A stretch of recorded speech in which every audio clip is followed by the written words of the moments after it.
আজকে আমি আপনাদেরকে আমার ব্যাক ডে রুটিন দেখাবো জিমের। আজকে ছিল আমার ব্যাক ডে। যদিও আমার ব্যাক ডের দুটো রুটিন হয়। যেদিন আমি ডেড লিফট করি, যেদিন আমি হেভি লিফট করি, সেদিনের আলাদা একটা ভেরিয়েশন হয়। আর একটা আমি ব্যাক ডে রাখি যেদিন আমার হেভি লিফটিং রাখি না, ডেড লিফট থাকে না, সেদিনের একটু ডিফারেন্ট হয়। আমি সেগুলো আপনাদেরকে পুরোটা এই ভিডিওটা দেখতে দেখতে বলে দেবো। সো আমি আমার এক্সারসাইজ স্টার্ট করেছিলাম 4টে সেট ডেড লিফট থেকে।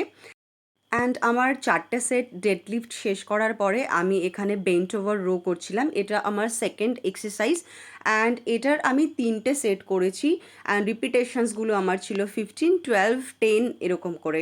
সো আমার ডেডলিফটেরও রিপিটেশনস ওরকমই ছিল, কিন্তু ডেডলিফটের লাস্ট সেটটা আমি শুধুমাত্র একটাই রেপস করি, কারণ ওটা আমি হাইয়েস্ট যাওয়ার চেষ্টা করি। যদিও এবার আমি খুব বেশি লিফট করতে পারিনি, কাজ আমি অনেক দিন পরে ডেডলিফট করেছি। দেন আমার ডেডলিফট শেষ হয়ে যাওয়ার পরে বেন্ট ওভার রো শেষ হয়ে যাওয়ার পরে এটা আমার 3rd নাম্বার এক্সারসাইজ। এটা ভীষণ কমন একটা এক্সারসাইজ। এটা মোটামুটি সবাই জানে যারা জিম যায়, ইভেন যারা জিম যায়ও না তাদেরও অনেকটা এটার বিষয়ে নলেজ আছে। এটাকে ল্যাট পুল ডাউন বলা হয়।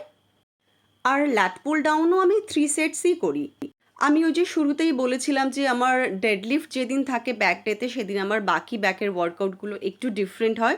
দ্য থিং ইজ, সেদিন আমার ডিফারেন্ট এটাই হয় যে সেদিন আমি বাকি অ্যাকচুয়ালি ব্যাকের প্রচুর এক্সারসাইজ থাকে, তো আমি অতগুলো এক্সারসাইজ অতগুলো ভেরিয়েশনসে যাই না। আমি মোটামুটি 5টা ওয়ার্কআউটের মধ্যে এটাকে সীমিত রাখার চেষ্টা করি। আর ডেডলিফট ছাড়া বাকি যে এক্সারসাইজগুলো করি আমি, সেগুলো আমি 3টে করেই সেট রাখার চেষ্টা করি। সেদিন আমি খুব ওভার স্ট্রেস নিই না। আমার ল্যাট পুল ডাউনও শেষ হয়ে যাওয়ার পরে এটা আমার 4th নাম্বার ওয়ার্কআউট। এটাকে বলা হয় সিটেড কেবল রো, বাট এটার অনেকগুলো গ্রিপ হয়, এটা ক্লোজ গ্রিপে আমি করছি। আর হ্যাঁ, যে কোনো এক্সারসাইজে গ্রিপটা কিন্তু ভীষণ ইম্পর্ট্যান্ট। গ্রিপ চেঞ্জ হলে কিন্তু গ্রিপের সাথে সাথে আমাদের ওয়ার্কিং মাসলটাও কিন্তু চেঞ্জ হয়ে যায়। আর তার সাথে ভীষণ প্রয়োজনীয় কিন্তু পশ্চারও ঠিক রাখা। যদিও এই ভিডিওটাতে আমি ওগুলো ডিসক্রাইব করছি না, কারণ ওগুলো ডিসক্রাইব করতে গেলে ভিডিওটা অনেক লম্বা হয়ে যাবে। আমি পরে টুকরো টুকরো আলাদা ভিডিও বানিয়ে প্রত্যেকটা এক্সারসাইজের একটু ডিসক্রাইব করার আমি চেষ্টা করব। এটা আমার ব্যাকের আজকে 5th ওয়ার্কআউট ছিল লাস্ট ওয়ার্কআউট ছিল। এটার পরে আমি আর কোনো এক্সারসাইজ করিনি। এটাও আমার 3 সেটসই ছিল। ওয়ান মোর থিং, আমার কিন্তু প্রত্যেকটা সেটসে একটু একটু করে আমি ওয়েট ইনক্রিজ করেছি।